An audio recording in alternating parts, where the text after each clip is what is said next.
Right, let us move to questions to the Prime Minister. Neil Coyle. Number one, please, Mr. Speaker. Prime Minister. Thank you, Mr. Speaker. May I wish all members of this House a Happy New Year. And Mr. Speaker, our thoughts, of course, are with those affected by the recent flooding, and we thank the responders who are working hard to keep communities safe. Mr. Speaker, this week we published our elective reform plan to rebuild our NHS and end the Tory backlog. We will deliver where the previous government failed, empowering patients, boosting productivity, more care in the community, and incentivising reform. Mr. Speaker, this morning I had meetings with ministerial colleagues and others, in addition to my duties in this House. I shall have further such meetings later today. Of course. On behalf of everyone in Southwark, and I hope the whole House, can I offer the Prime Minister condolences on the loss of his brother over Christmas and wish everyone a Happy New Year. Last July, the public overwhelmingly backed Labour's manifesto commitment to halving violence against women and girls. Can the Prime Minister set out how today's vote on the Children's Wellbeing Bill is a crucial step to delivering that promise, to protecting children, and without the delay of an unnecessary further lengthy inquiry? Can I thank him for his remarks about my brother and the other colleagues who've sent me remarks. Mr. Speaker, he raises a very important issue. Violence against women and girls, abuse, child sexual exploitation are sickening. Many victims have been let down for a very long time by warped ideas about community relations and the protection of institutions. Mr. Speaker, he raises the question of inquiries. There have been a number of inquiries, both national and local, including one covering Oldham, and reasonable people can agree or disagree on whether a further inquiry is necessary. This morning I met some of the victims and survivors of this scandal, and they were clear with me that they want action now, not the delay of a further inquiry. The J inquiry, the last national inquiry, was 7 years, which would take us with a further inquiry to 2031. I think action is what's required. But whatever your view, whatever anyone's view on whether a further inquiry is needed, what I find shocking is that anyone in this House would vote down the Children's Wellbeing Bill this afternoon, which is vital protections for the most vulnerable in our society. And I urge the Leader of the Opposition to withdraw her wrecking amendment. Leader of the Opposition, Kemi Badenoch.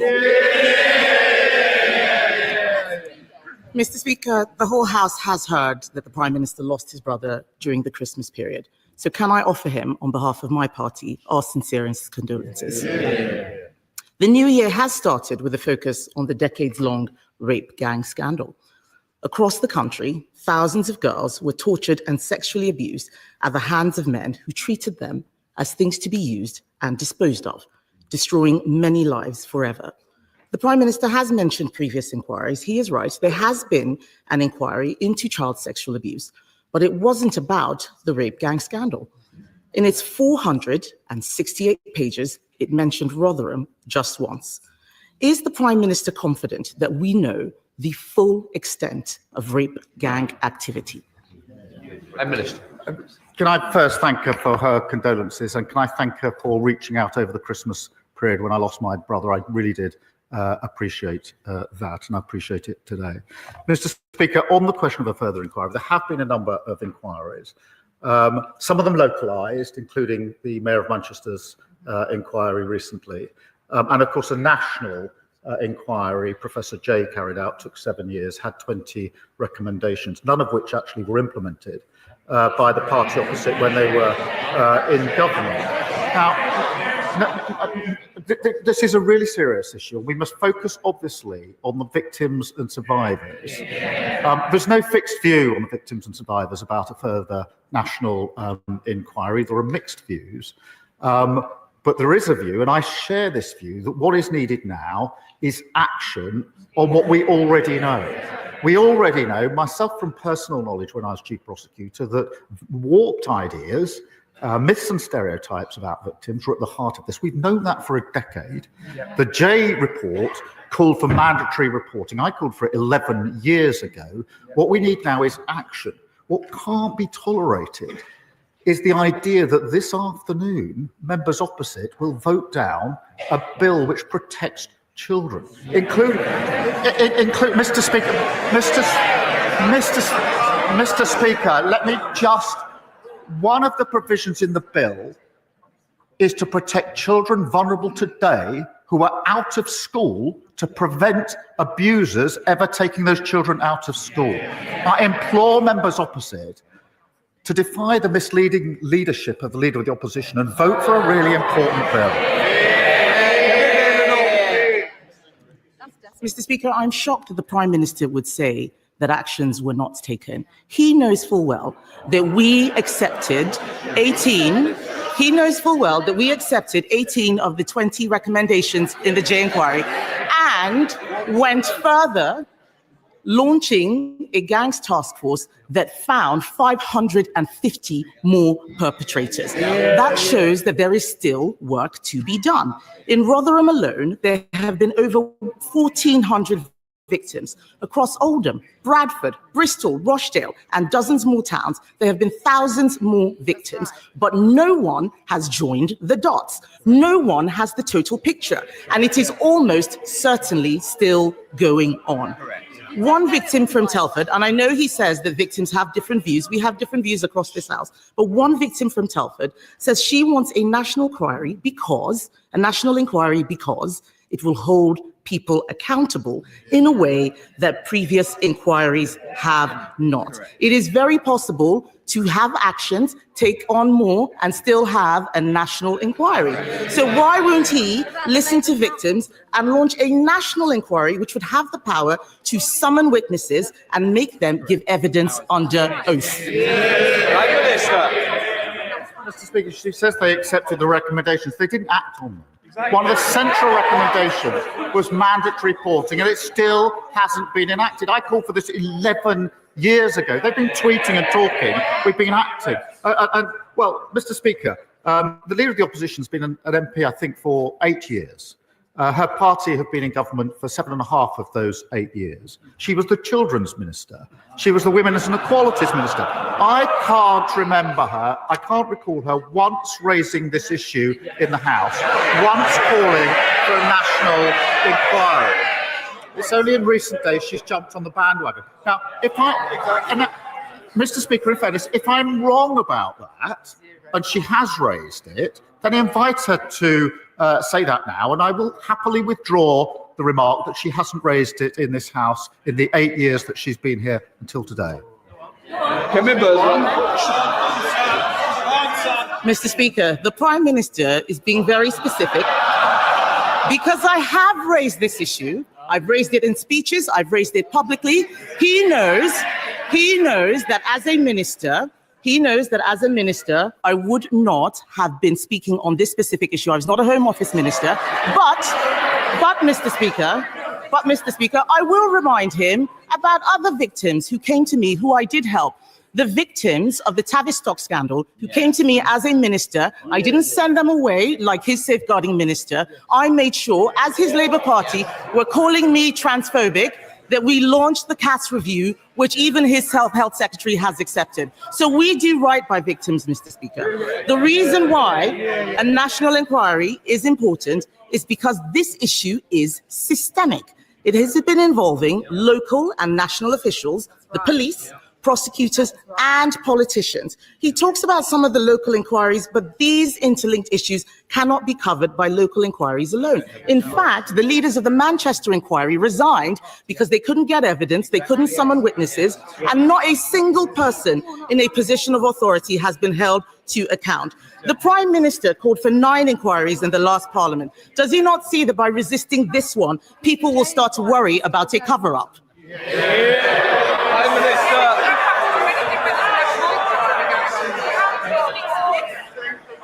Mr. Speaker, this is an important issue, and we have to focus on the victims and survivors. And it isn't helpful. This sort of lies and misinformation and slinging of mud doesn't help them one bit. Mr. Speaker, she raised a question of a victim with me, quite right to, and I accept that victims and survivors are in different places on this. Those that I've spoken to are worried about the delay of a further inquiry. The last inquiry took 7 years. That would take us to 2031. Now, these inquiries, amongst the issues that's been raised with me, and if she's been speaking to victims, they'll have raised this with her, is that it's very hard for victims and survivors to come forward to explain what's happened to them. They do not want to be rushed through this process, which is why the last one took 7 years. It's not sensible to suggest that this can be done in a hurry, on the cheap, and comprehensively. Therefore, Mr. Speaker, that would take us to, let's say, 2030, 2031. The victims that I've spoken to want action today. I agree with them on that. But what I don't understand, I genuinely don't understand, is why anybody today would vote against the Children Wellbeing Bill, which will protect children who are vulnerable today. It will kill the bill. It will stop those provisions for children exposed at risk today. I implore them, vote for the bill. Don't wreck this in this misguided way. Mr. Speaker, it is very possible to have shorter inquiries, especially if they are covering areas that have not been looked at yet. We don't need to repeat the work that has already been done. Let's look at new areas. Former Labour MP Anne Pryor said that there were councillors and MPs all over the country who knew what was going on but were terrified of being labelled racist. A national inquiry would ask if there was a racial or cultural motivation to some of these crimes where white girls were seen, as Jack Straw said, as easy meat. The member for Rotherham was sacked from Labour's front bench for speaking out about rape gangs. Does the Prime Minister now recognise that sacking people for telling the truth creates a chilling effect that means victims aren't listened to? Well, I'm very happy to call out anybody who hasn't acted properly in these cases. I've done it many, many times before, and it doesn't matter to me which political party they're in. I'll call them out and I will condemn them. Mr. Speaker, when I was Chief Prosecutor, I took measures to confront this head on. The first of the mass prosecutions for an Asian gang was in Rochdale. My team came to see me. It put a number of Asian men in the dock. They wanted the green light for the first of these cases to take place. I gave that green light, but on one condition, because it came to my attention that one of the men that was going into the dock had previously been arrested, but not charged. And I said, you can bring the first of these mass prosecutions, but only if you look back at the file where we weren't charged and tell me what went wrong with the report so that I can start to put it right. And that's what started the reforms I brought about. So that's the approach I took in practice, whilst others were tweeting and talking. It's the approach I would take now in any case where there's wrongdoing here. But what we've got to do now, Professor Jay has said this, we have had a number of strong findings. There are 20 on the table from Professor Jay. We've got to get on with action. Don't block it this afternoon. Mr. Speaker, we need to focus on what this is really about. This is not about the Prime Minister's work in the CPS. And I would say very respectfully to the Prime Minister, it's not about you. It is about the victims. Be a leader, not a lawyer. We know that people were scared to tell the truth because they thought they would be called racist. If we want to stop this from ever happening again, we cannot be afraid. The Labour Party has adopted the APPG definition of Islamophobia. That same APPG report said talking about sex groomers was an example of Islamophobia. This is exactly why people are scared to tell the truth. And the lack of clarity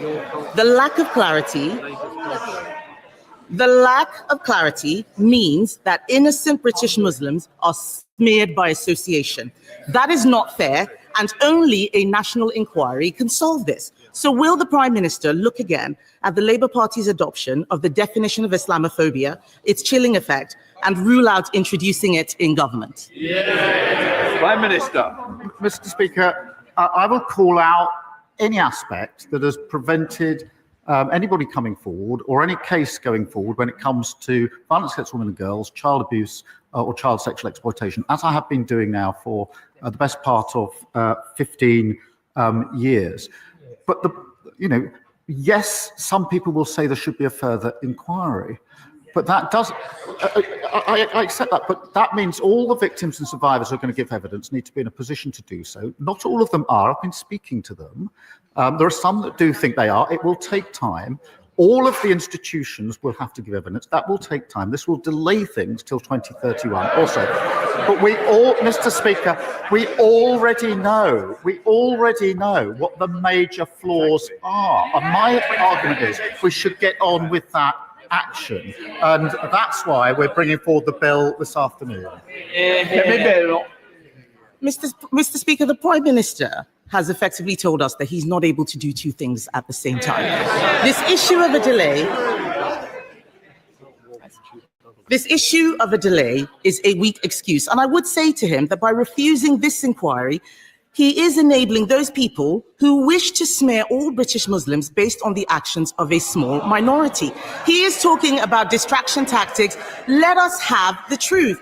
The Prime Minister cannot tell the House the full scale of the scandal. He doesn't want questions asked of Labour politicians who may be complicit. He won't listen to the victims. He won't listen to the victims who are calling for a national inquiry.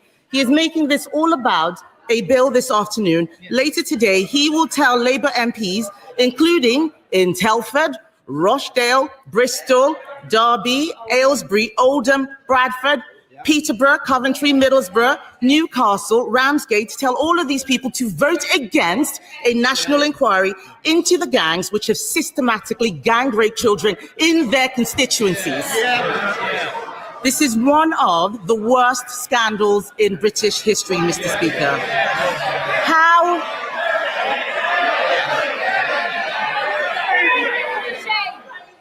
Sorry? This is a very, very important issue that does matter to the country. It matters to all our constituents. I want to make sure they can hear what's being said by the Leader of the Opposition and the Prime Minister of the Opposition. Mr. Speaker, this is one of the worst scandals in recent British history. But how are they going to explain to their constituents that obeying his whip is more important than doing the right thing? She's right to say it's one of the worst scandals. It's terrible. That's why I acted on it. Her recently acquired view that it's a scandal, having spent a lot of time on social media over Christmas, not once in 8 years did she stand here and say what she's just said. Not once in 8 years. They didn't act on the recommendations. They want a national inquiry. We had a national inquiry, the J inquiry, the J report, 20 recommendations, not a single one implemented. Not a single one implemented. And she said you can do two things at once. You can't kill the bill this afternoon, wreck that bill, and protect children. There was Mr. Speaker, there was a dreadful case of Sarah Sharif that everybody will remember. This was the girl taken out of school and abused by an abuser. The bill this afternoon fixes that gap. And I know, I'm looking across, I know there are honourable members on the benches opposite who know very well that what's in this bill is necessary, that it's the right thing to do, and that would want to vote for this bill. I urge them to think twice about following this short-sighted, misguided, bandwagon jumping approach of the non-leadership of the Leader of the Opposition. I urge them to. Speaker, my constituent, Anne-Marie, and countless other armed forces families across Aldershot and Farnborough are living in shabby military accommodation that simply isn't good enough after 14 years of Conservative neglect. So can I welcome the Ministry of Defence plan to buy back thousands of homes in my constituency? And will the Prime Minister set out how sorting out this bad deal left behind by a past Tory government will make life better for Anne-Marie and others like her living in the home of the British Army? Prime Minister. Can I thank her for her question? And we all owe extraordinary debt of thanks to those who serve.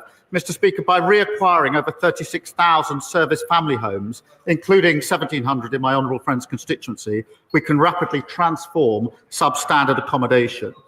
The deal that we've done also saves the taxpayer around £230 million per year in rent. And of course, it follows the largest pay rise for the armed forces in over 20 years. There is, of course, still work to do, but this is a major step forward. We now come to the leader of the Liberal Democrats, Red Davey. Thank you, Mr. Speaker, and Happy New Year to you. And can I join others by offering my personal condolences to the Prime Minister on the loss of his brother? And can I take this opportunity to express my sadness at the passing of a much-loved member of the Liberal Democrat family, Baroness Jenny Randerson. Mr. Speaker, fixing the care crisis is urgent. For the millions of people, elderly and disabled, who are not getting the care they need, for the millions of family carers who are making huge sacrifices to fill the gap, for the NHS, where over 12,000 people are stuck in hospital beds because they can't get out of hospitals and care is not there for them. The Prime Minister is right to say we need a cross-party approach today, but as Sir Andrew Dillot has said today, that needn't take 3 years. So will the Prime Minister please speed up this work so 2025 is the year we finally rise to the challenge of fixing care? Prime Minister. I thank him for raising this important issue and thank him for his condolences. Yes, it is right we need to get this right. I'm on a cross-party consensus on this and invite him to work with us on this, as I know he will. But it is important, and he's right to say we need some action now as well. And that is why it's important I point out the immediate action that we've taken, the £3.7 billion of additional funding in the budget for social care, another 86 million to allow 7,800 more disabled and elderly people to live more independent lives, and of course the increased carers allowance. And the way in which we've set this up is in stages so that we can act and improve as we go along, but making sure we've got consensus for the bigger changes that may be proposed in the review. And I do invite him and members across the House to work with us on this so that we can get this right and make sure that what we put in place endures beyond just a few years. Thank you. Red Davey. Mr. Speaker, I'm afraid if the government doesn't bring in these long-term social care reforms this year, their NHS reforms, this Parliament will fail. So I hope he will revisit the timetable. But moving on, Mr. Speaker, while the honourable member for Clacton may miss out on his big allowance from Elon Musk, the spectre of the richest man in the world trying to buy a British political party should give us all pause for thought. And after years of the Conservatives taking millions in pounds of Russian money, will the Prime Minister now work with us to bring in long overdue reforms of party funding so that power in this country lies with the voters and not wealthy overseas oligarchs? I think we all had a smile on Sunday when the honourable member said how cool it was to have the support of Musk, only for Musk to say he should be removed. Just a few hours later, that's the rough and tough of politics. And of course, we're looking at the question of funding more generally. Joseph. Thank you, Mr. Speaker. I welcome the efforts this Labour government has made to reset our relationship with the European Union and to seek to remove unnecessary trade barriers. The trading links between the UK and mainland Europe are of particular importance to my constituency of Ashford. So would the Prime Minister support my efforts and those of other Kent colleagues to restore international train service to Ashford International Station that will help economic growth in my constituency, Kent, and wider South East? Prime Minister. Well, I thank my honourable friend for raising this question. Businesses in his constituents have been badly let down by the deal of the last government, and we, of course, are resetting and strengthening that relationship on the economy, on energy, on security to deliver the growth that we need. I know this is an issue of considerable frustration to his constituents. The decision in question, Mr. Speaker, is ultimately for Eurostar, but we are keen to see international services reinstated to Ashford as soon as possible. And I would be happy for the Rail Minister to update him on the latest discussions. Stephen Flynn. Mr. Speaker, can I begin by doing something unusual, which is to commend the Prime Minister on his earlier answers to the Leader of the Opposition and, of course, to pass on my party's condolences to him for the loss of his brother. Outside of this place, temperatures continue to plummet. energy bills continue to rise, and the winter fuel allowance has been unacceptably taken away from so many vulnerable pensioners. Now, the Prime Minister intimated prior to Christmas that he had no regrets about any of the decisions that he has taken in office. Does he understand that the public do? Prime Minister. I thank him for his condolences. We took some tough decisions. They led to a budget which delivered the largest settlement since devolution began to Scotland. If he thinks we should now reverse that, then he should say so. What he's done is it's given the money, so now the SNP have the money, they have the power, and no more excuses for the non-delivery that we see in Scotland. If he wants me to reverse that, he should say so. Sam Rushworth. Mr. Speaker. Feeling safe in your own community is among the most basic of human needs, but after 14 years of Tory cuts to Durham's frontline police and breaking the criminal justice system, too many of my constituents are victims of violence, theft and antisocial behaviour, and these crimes too often go unpunished.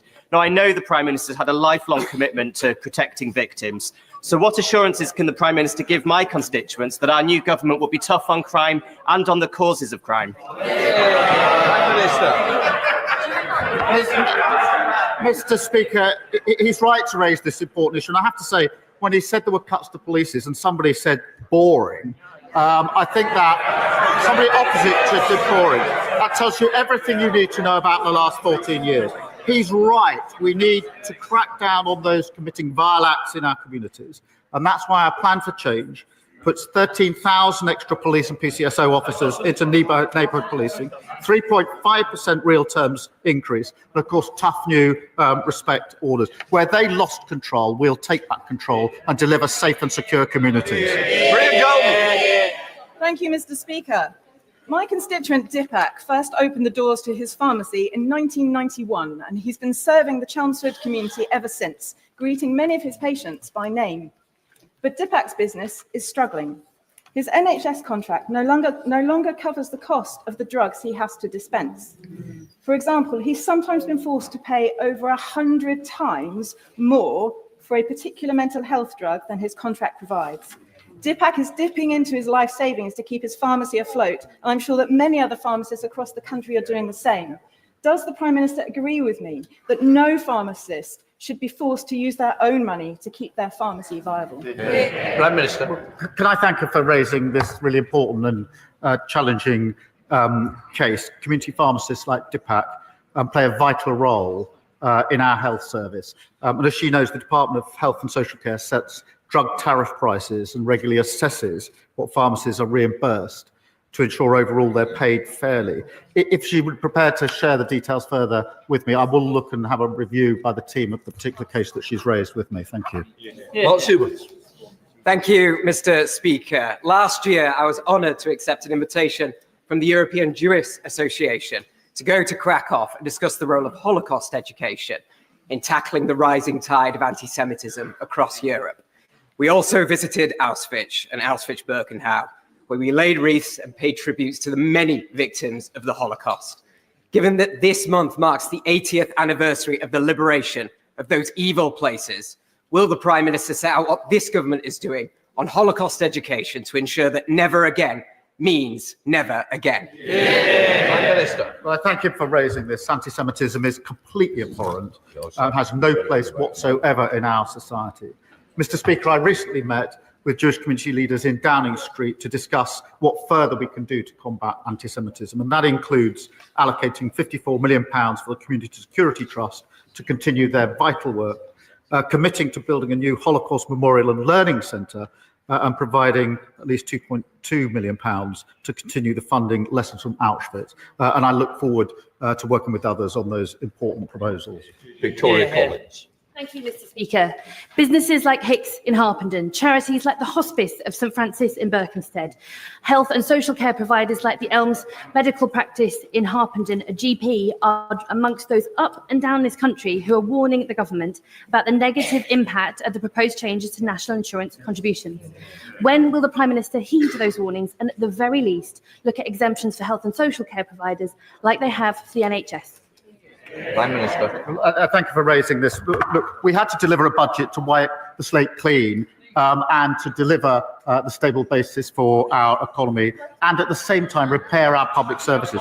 That's why we invested £25.6 billion over 2 years in the NHS, including additional funding for GPs and for hospices.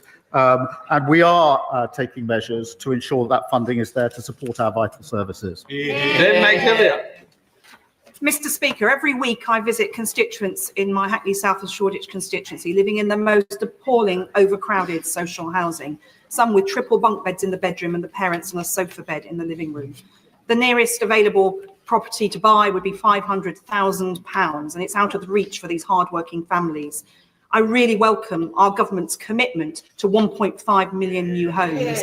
Will the Prime Minister agree that we need clear targets for the number of social housing units so that families in Hackney can live in dignity? Prime Minister. I'm grateful to her for raising this, and she describes an appalling situation when it comes to housing, and one will be familiar to a number of MPs on both sides of the House.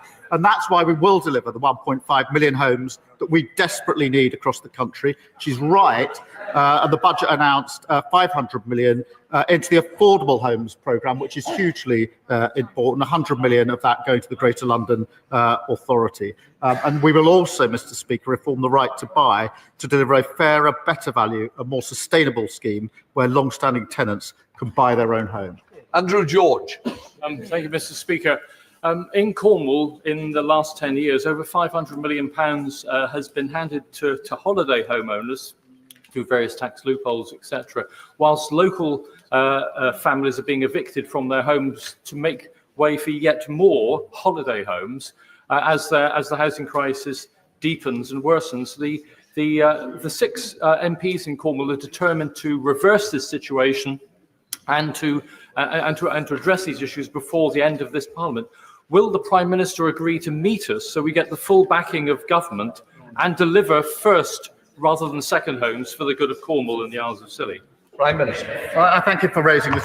We are committed to building those 1.5 million homes, and that includes 4,500 new homes every year in Cornwall. But I do recognise the point he makes, which is that excessive concentrations of short-term lets and second homes in places like Cornwall can impact the availability and affordability of homes. That's why we'll enable councils to charge a premium on the council tax bills of second homes, abolish the furnished homes let regime, and introduce a registration scheme for short-term lets. But I am happy to make sure that he and his Cornish colleagues do get the meeting they want with the Housing Minister to discuss that further. Joyce Benton-Glenn. Thank you, Mr. Speaker. This government is committed to using the criminal justice system to tackle violence against women and girls. But when an abuser can use a child custody battle to continue their abuse, as happened in the case of one of my constituents, it's clear that we need to raise the issue in the civil courts too. Will the Prime Minister please look at ending the absurd assumption that a domestic abuser's involvement in a child's life is advantageous to their welfare? Prime Minister. Yeah, absolutely. And he's right, Mr. Speaker. Family courts must never be a tool that domestic abusers can use to continue their appalling abuse. And that's why we're expanding the number of new Pathfinder courts to provide dedicated support to survivors and protect the welfare of children. We are reviewing the presumption of parental involvement and we'll set out our position in due course. And I'll make sure that he meets the relevant minister to discuss this further. Christine Jolly. Thank you very much, Mr. Speaker. And can I associate myself with the remarks of the Liberal Democrat leader and others today? Happy New Year to everyone, but 2025 is already proving a challenge for many of my constituents. Pensioners, families, small businesses, the hospitality industry, GPs, social care, as others have said. They know that the SNP has failed to deliver for Scotland. They hear when the Prime Minister says that the Conservatives left the economy in a mess, and they know that governments make difficult decisions. But what they are asking me is, when is this government going to do something positive for them to overcome the negative impacts they're facing from the budget? Prime Minister. Thank you very much. Can I just address something I should have addressed to our leader, which is to express our condolences about Jenny Ramsden. I apologise, I overlooked that earlier on. She raises the point about the failure of the SNP and the legacy of the Tories. And I'm proud that this Labour government delivered the largest budget settlement for Scotland since devolution. And that means, Mr. Speaker, in answer to a question, 100,000 workers in Scotland benefit from the increases from the national minimum and living wage each year. An estimated 3.2 million people in Scotland will benefit from the extension of the 5p cut in fuel duty. And it comes, of course, on top of the 125 million set up Great British Energy in Aberdeen. It reinforces the point. They've got the powers, but a terrible record. They left a terrible legacy. We're getting on for delivering for Scotland. Last year, this Labour government delivered justice for members of the My Workers Pension Scheme. 45,000 members of the similar British Coal Staff Superannuation Scheme are keen to see their £2.3 billion investment reserve returned to them, which could boost coalfield communities like mine and Cannock Chase. Will the Prime Minister meet with retired miners, trustees and coalfield MPs to discuss what could be done for BCSS members up and down the country? Prime Minister. Right, thank you for raising this issue. I was pleased, Mr. Speaker, that the first increased payments to Mine Workers Scheme members were made at the end of November. I do understand the strong feeling on the British Coal Staff Superannuation Scheme, which is why the Minister for Industry met the trustees last year, and we will be working with the coal staff trustees to consider their proposals once the new Mine Workers Pension Scheme arrangements have been agreed. Thank you, Mr. Speaker. Mr. Speaker, first of all, we had a Chancellor who embellished her CV, then we had a Transport Secretary with a fraud conviction, and now we've got an anti-corruption minister who's being investigated for corruption. Now, I know the Prime Minister likes living in free accommodation, but does he really think it's appropriate that his minister is being given free housing by the political allies of some very dubious foreign regimes? Prime Minister.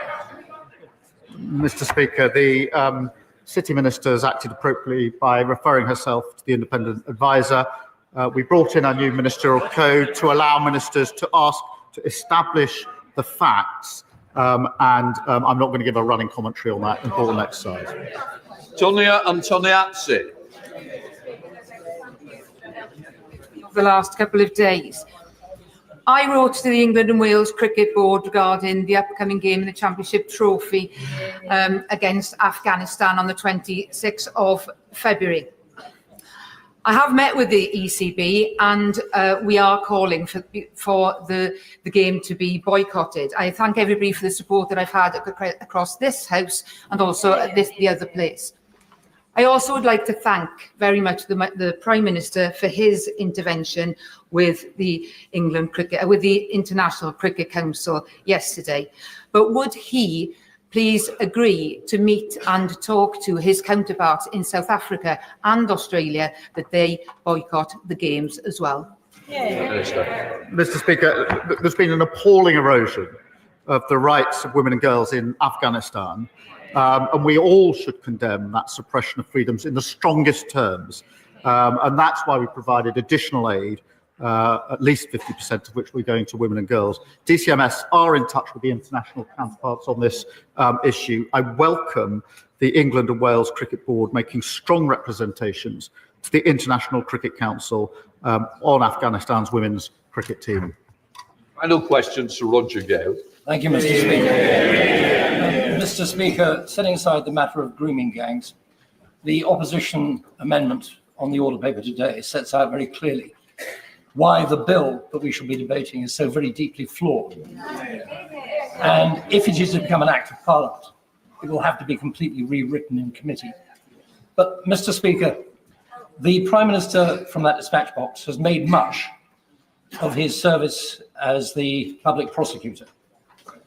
So could he tell the House in that capacity why during his time he declined to instigate a prosecution for rape and sexual abuse against Mohammed Fayed? Prime Minister. That case never crossed my desk. Right. That completes Prime Minister's question.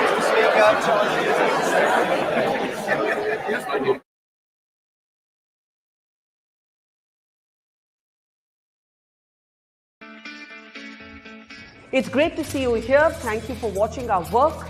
If you haven't subscribed yet, don't forget to click the bell icon and subscribe to Mojo Story and support independent, robust journalism.